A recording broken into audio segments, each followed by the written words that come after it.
This is for the best noise we've heard all year, and the nominations are the Ascari A10.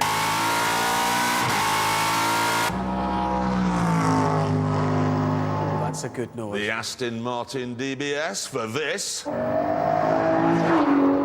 And the tunnel we went through on the Italian Riviera.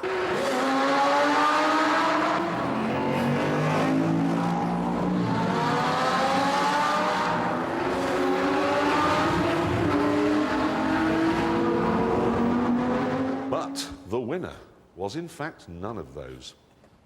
The best noise we heard in motoring all year was Richard Hammond when Oliver sank.